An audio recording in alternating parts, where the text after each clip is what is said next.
It is indeed a special joy for me to be with you on this day. To be with you on this day when you remember that it was, about 6 years ago that you became one congregation, that you breached those divides that sometimes happen to become one. A bold move, and a move that will bear you well, already has been yielded blessings, and many more are to come. It's also World Communion Sunday, when we imagine that hours ago, as this day began, October 2nd, people gathered in huge cathedrals and in small little villages to celebrate communion. And that will go on until the end of this day, October 2nd. A time when people of whatever language, whatever culture, whatever circumstance of life, who love Jesus Christ, come together to celebrate this meal, this holy meal. And so we'll do that today as well. So what a joy it is for me to be here. You're also a congregation that has made a commitment to spread the good news of Jesus Christ through special efforts of reaching out beyond the walls of this church. And I commend you for that bold action. And now 4 of you spent the weekend in Kansas City learning even more ways to spread the good news. Who was there? Who from here was there? Okay. So was it an experience? Amen. Amen. So what a joy it is to be with you. God is calling us to be the church in new ways.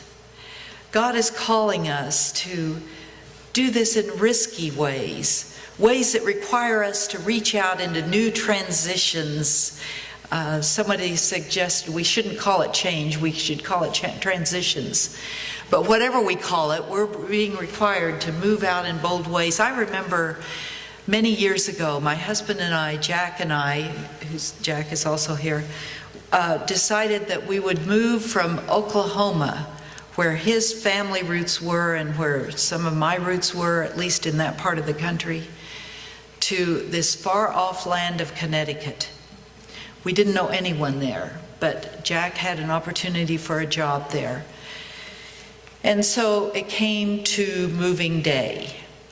And I remember so clearly being in our older daughter's room, trying to make some sense of the chaos of that room because the Packers were coming any minute. And suddenly it just became too much for me. I thought, I just can't do it. I can't leave the familiarity of everything I know. I can't leave my friends. I can't move that far away from our family. I just can't do it. I can't do it. And I was in tears. And it was as if a voice spoke within me. And that voice said, all of life is change. All of life is change. Whether we like it or not, that's the way life is. And if I say no to this, am I saying no to all of life? No. I'm not saying no to all of life. And somehow that experience of knowing that God was with me through all of that, because I feel that voice came from God, enabled me to move into this change, this transition that would change my life forever. By the way, we expected to do that move for about 3 years, and then we would go back to Oklahoma. You can see how that worked out for us.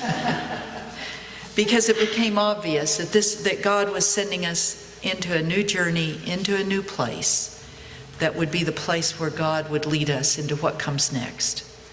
I've often thought, what if I had said to Jack, I'm not going, you can go, but the kids and I are staying?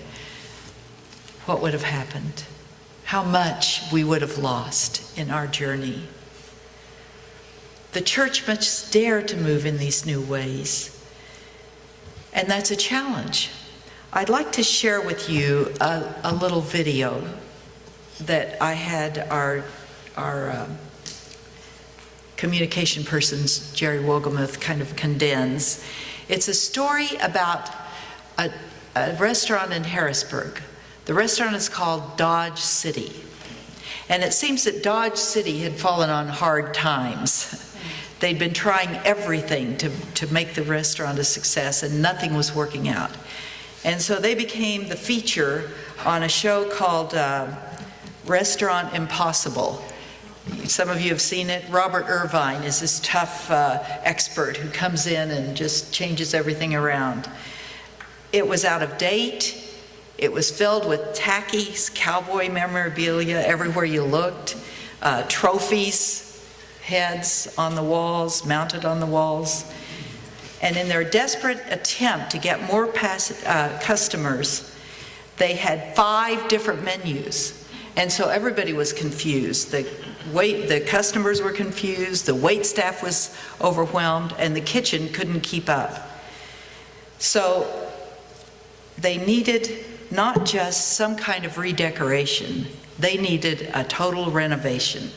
So let's take a look at what I call the Dodge City Parable.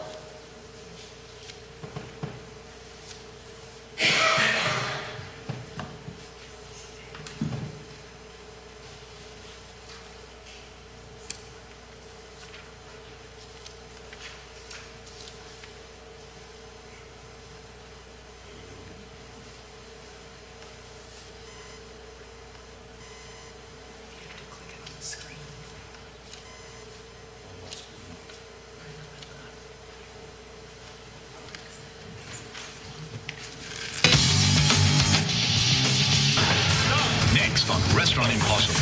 I feel like I'm going into the Wild West. I'll tell you what, there's a new sheriff in town, and that's me. I've got 2 days with food like this. No wonder they're failing. And $10,000.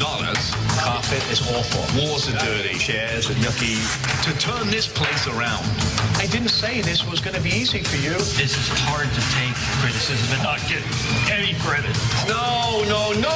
If we don't open on time, Dodge City will be a ghost town. I'm in Harrisburg, PA, to help Doug and Debbie Crick save their failing restaurant.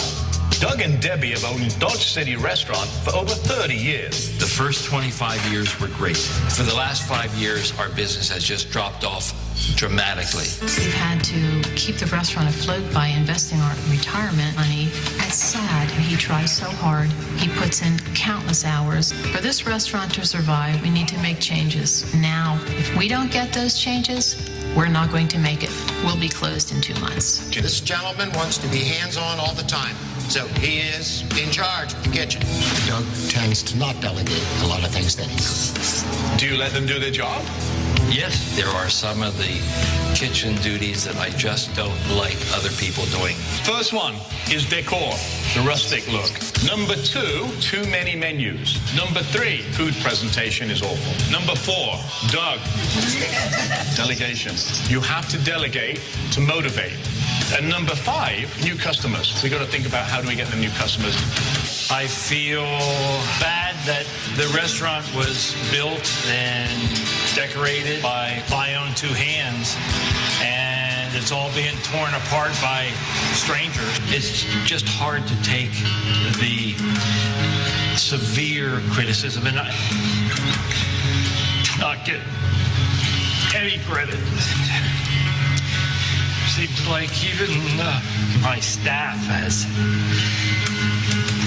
feels the same way.